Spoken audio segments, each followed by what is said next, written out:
E aí, tudo bem? A gente está de volta com mais um vídeo sobre a coleção A Saga dos X-Men, agora das edições 16, 17 e 18. O aguardado Massacre de Mutantes, um anual que estava inédito no Brasil, e o corte de páginas da Panini. A Panini também cortou páginas, eu vou mostrar onde. Mas antes da gente começar, curte o vídeo, se inscreve no canal, clica no sino, pede para receber todas as notificações, joga esse vídeo naquele grupo de WhatsApp dos amigos, comenta o vídeo aqui embaixo, sempre com educação. Se você não for educado, claro, eu vou simplesmente deletar o comentário, mas o pessoal aqui costuma ser muito legal e a gente consegue trocar uma ideia legal aqui nos comentários. Já está seguindo a gente no Instagram? HQ, você precisa saber. Escreve tudo junto, você vai achar a gente lá, tem um conteúdo bem legal. Antes eu vou mostrar as edições que a gente comentou no último vídeo, né? A 13, a 14 e a 15. Bem legais, gostei que escolheram essa capa aqui do long shot e não a do encadernado que estava como provisória. Mas na 15 tem um errinho aqui.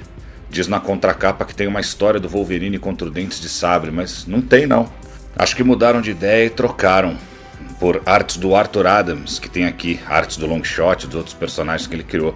Eu desconfio que essa história com Dentes de Sabre é uma história curta, desenhada por John Bolton, mas vamos ver se sai mais pra frente. Vamos lá, vamos começar falando da edição 16, o início da saga Massacre de Mutantes. Antes é preciso a gente explicar a importância de Massacre de Mutantes. Foi a primeira saga estruturada da Marvel, que reuniu alguns títulos e já tinha definido para os leitores onde seria o começo, o meio e o fim. Antes, na saga da Fênix ou na saga da Ninhada, por exemplo, não tinha isso. A história ia fluindo e só depois se determinava que aquilo ali era uma saga. Para os leitores não tinha essa ideia de que ali começava ou terminava uma saga. Depois de Massacre de Mutantes virou uma tradição a gente ter sempre um grande evento anual com os mutantes, envolvendo várias edições, com anúncios listando as edições envolvidas. E Massacre de Mutantes muda drasticamente a formação dos X-Men. O Chris Claremont queria brincar mais com o universo do Capitão Britânia, um personagem que ele havia criado e que tinha uma fase muito boa com roteiros do Alan Moore. A ideia dele era tirar o Noturno, o Colossus, a Lince Negra e a Rachel Summers dos X-Men e colocá-los na Inglaterra com o Capitão Britânia e a sua namorada Meghan para formar uma nova equipe, o Excalibur. Essa equipe enfrentaria ameaças típicas do Capitão do Alan Moore, com realidades alternativas, alienígenas, etc. E o Claremont queria como grande vilão da próxima grande saga, A Queda dos Mutantes, James Jaspers, vilão criado pelo Moore que manipulava a realidade. O Claremont inclusive já tinha colocado o personagem no julgamento de Magneto, a gente já falou disso aqui. Mas o Moore começou a brigar com a Marvel pelos direitos dos personagens que ele criou e a Marvel proibiu que fossem usados. O Claremont então trocou o vilão da Queda dos Mutantes pelo Trapaceiro, outra semente que ele já tinha plantado lá atrás com o Neizé, o mentor do Ford, a gente já falou disso aqui também. Outro motivo para as mudanças nos X-Men é o fato de o Claremont preferir trabalhar com personagens femininas, por isso que ele colocou mais mulher no grupo. E depois ele mudou de ideia e trouxe o Colossus de volta, ao invés de colocá-lo no Excalibur. Vamos lá para o volume 16 de A Saga dos X-Men. Eu gostei da escolha da capa, né? Tinha que ser essa mesmo. Eu não vou comprar esse, porque eu tenho todas as histórias aqui, nesse encadernado, os maiores clássicos dos X-Men 3 da Panini de 2005. Mas aí uns amigos aqui do canal me disseram que tem páginas cortadas aqui nessa edição. Eu fui ver... Eu só olhei nas histórias dos X-Men, não em todas. E realmente tem uma página cortada, mas de uma história que vai sair no número 17 da saga dos X-Men, então a gente já fala dela. X-Men 210 de 1986, última edição só com desenhos do John Romita Jr., nessa fase aqui, lógico. Um grupo misterioso começa a executar mutantes. Uma estranha gargantilha aparece no pescoço de Alison Blair, a Cristal, e ela passa a ter visões sobre reassumir o protagonismo da sua própria vida. Magneto recebe um convite de Sebastian Shaw para se tornar o novo Rei Branco do Clube do Inferno. Do lado de fora do clube, o X-Factor, nova equipe formada pelos X-Men originais, vê o Magnus entrando. Ciclope diz que foi um erro Xavier deixar a escola nas mãos do Magneto. Após desaparecer no confronto com Nimrod, na última edição, o Noturno reaparece no meio de uma multidão intolerante e é salvo por Kit, Colossus e Illyana. Última vez que essa história foi publicada no Brasil, X-Men Massacre de Mutantes da Panini de 2013. Eu tenho ela aqui, nos maiores clássicos dos X-Men 3. Aí vem a X-Factor 9, com o roteiro da Louise Simonson e desenhos do Terry Shoemaker. Rusty Collins e Skid são perseguidos pela Força Federal, o X-Factor vai em seu encalço. Art Maddox tem visões de Rusty e Skids nos túneis dos Morlocks e vai atrás deles. X-Factor e Força Federal batem de frente. Também publicada pela última vez aqui. X-Men 211, última com desenhos do Romitinha, mas aqui ele tá junto com desenhos do Brett Blevins, né? Os dois desenharam juntos a edição. A gente conhece os assassinos dos mutantes, né? Eles se chamam Carrascos. Aqui conhecemos alguns deles: Caçador de Escalpos, Arpão, Maré Selvagem, Vertigo, Arco Voltaico e Embaralhador. Eles eliminam vários Morlocks nos esgotos. Um deles consegue fugir e chega à Mansão X, mas morre. Os X-Men vão aos túneis e enfrentam os Carrascos.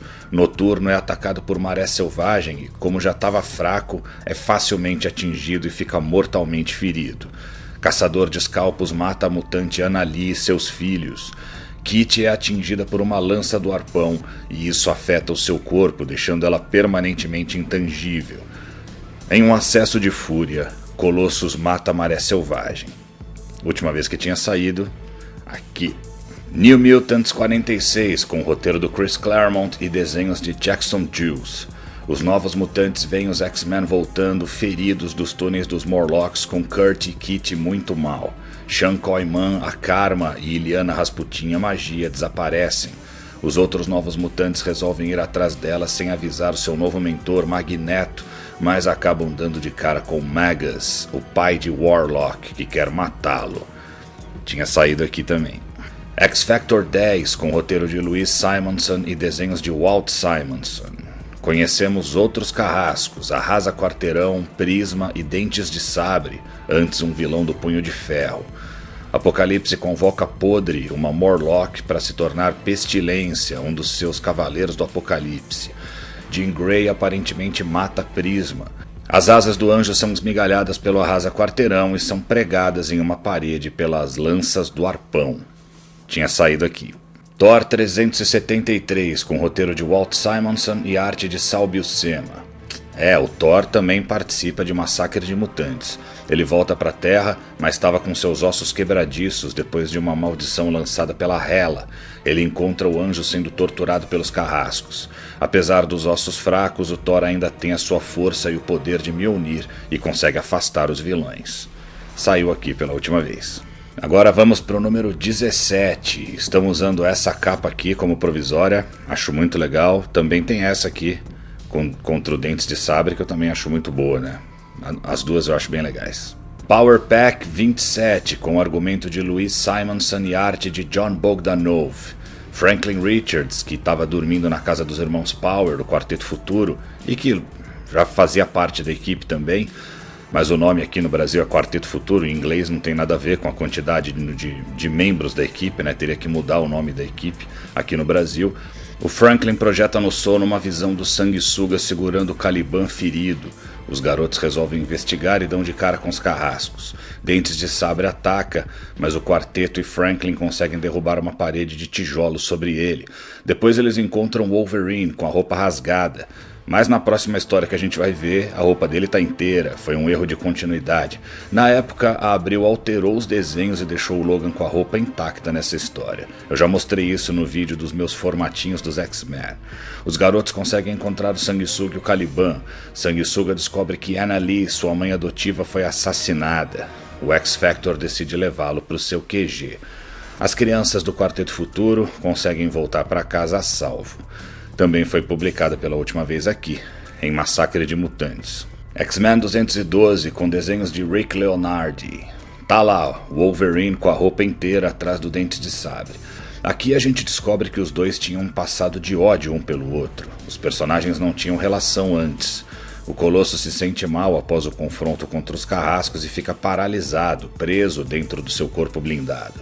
Ele, Noturno e Kit ficam hospitalizados e, claro, fora da equipe. Tempestade resolve desistir de tudo e foge. E é essa página que foi cortada aqui nesse Maiores Clássicos dos X-Men. A vampira vai atrás da Ororo, ela rasga suas roupas e foge nua pela floresta.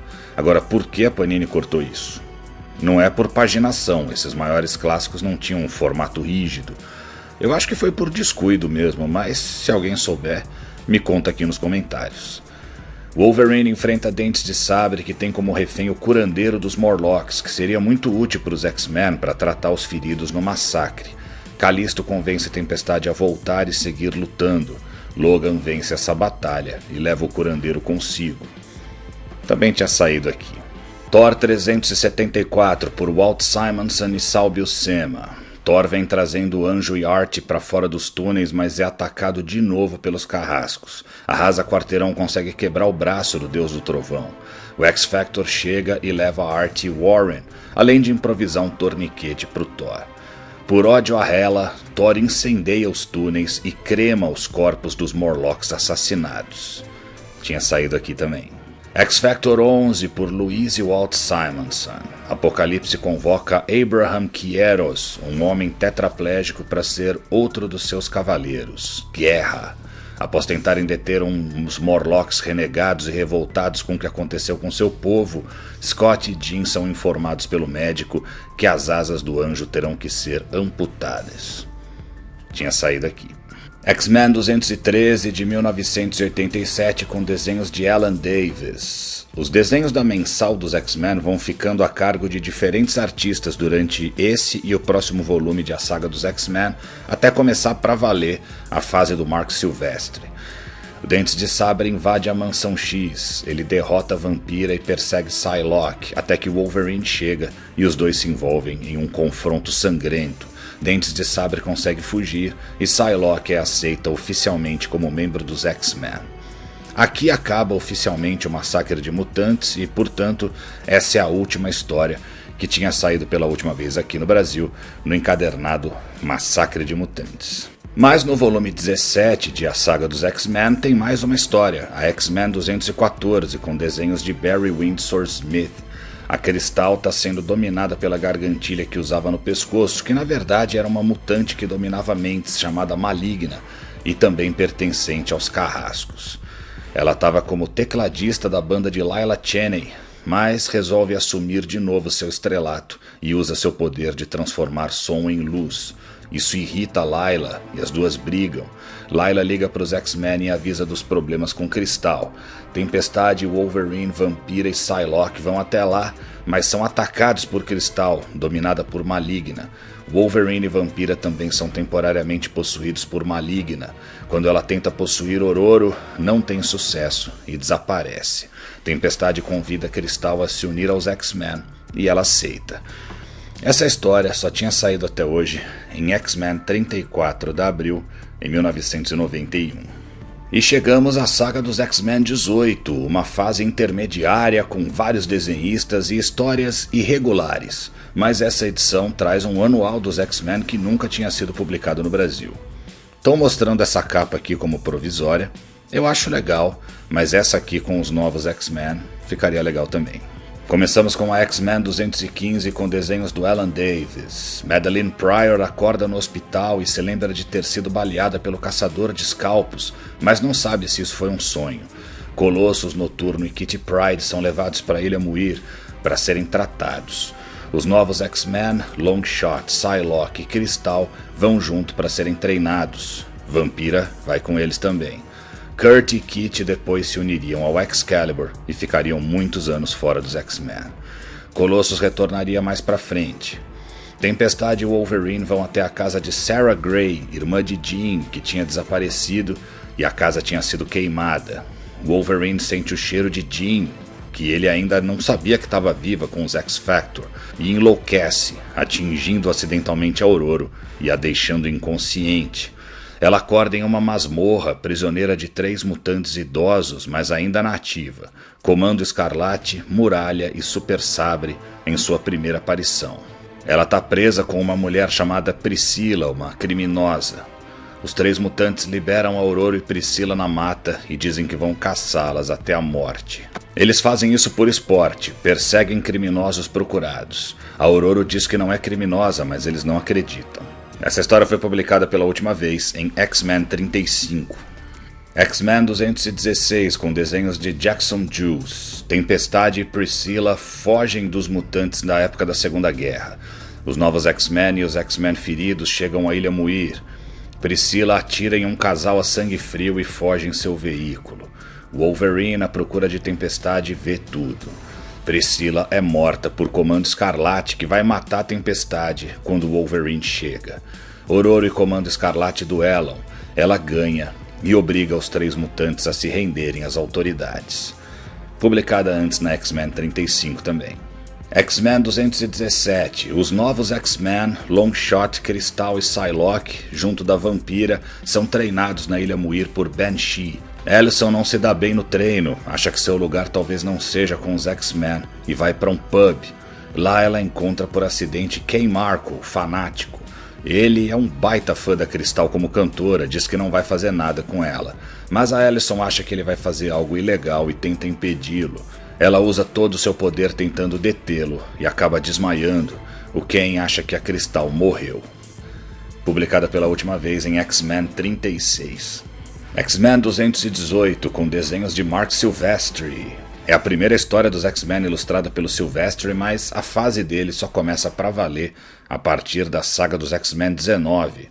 A não ser que a Panini publique outra coisa ao invés das mensais. Disseram que vai sair mais uma minissérie na saga dos X-Men ainda esse ano. Eu desconfio que seja aquela dos X-Men com o Quarteto Fantástico, em que o Reed tenta salvar a vida da Kitty. Se for essa, a Panini já publicou essa história antes. A Cristal é enterrada viva pelo fanático, porque ele achava que ela tinha morrido. Ela se liberta com a ajuda de Psylocke, Longshot e Vampira, e os 4 vão atrás de Kane. Eles se envolvem em uma grande batalha na Escócia e conseguem prender o fanático, mas descobrem que ele era só uma distração para que seu parceiro Black Tom Cassidy roubasse um banco. De qualquer forma, os 4 ficam felizes por terem atuado como uma equipe. Enquanto isso, Alex Summers, o Destrutor, e Lorna Dane, a Polaris, encontram uma nave viva daninhada perto do seu lar no Novo México.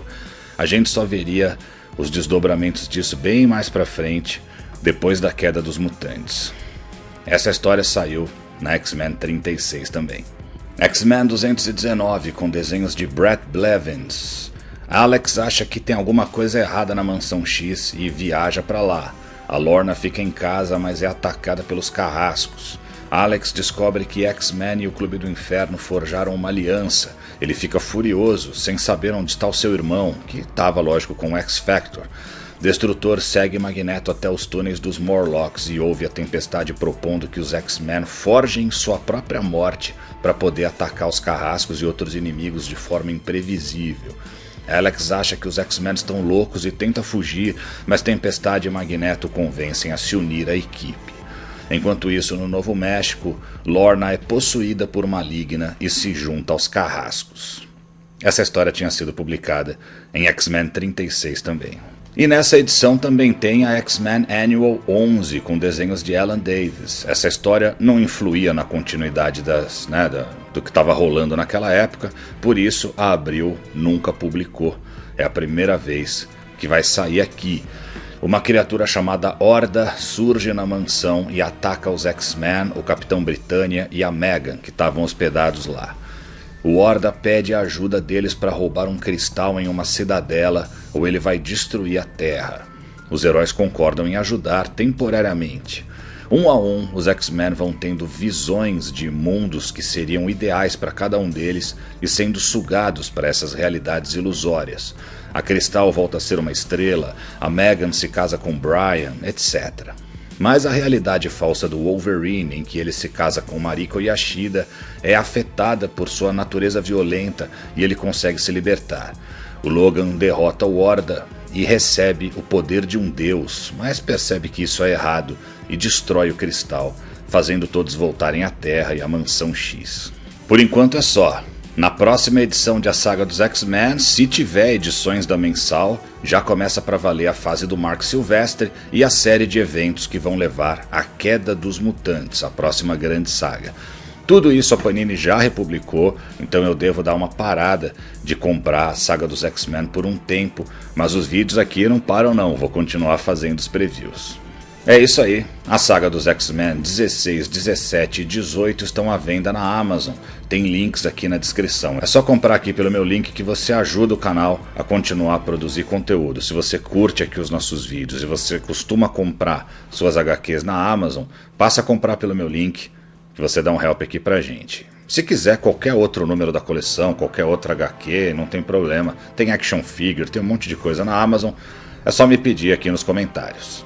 Por hoje é só, nas próximas semanas, semana que vem Epic Collection Capitão América, a fase do John Byrne e Roger Stern no Capitão América tá de volta, mas tem muito mais material nesse tijolão aí, então a gente vai esmiuçar essa edição e mostrar para vocês o que tem nela. Depois tem Assistindo HQ Camelot 3000 parte 4, Epic Collection do Homem-Aranha e em breve a HQ que eu lia e o filme que eu vi, As Marvels. Até lá!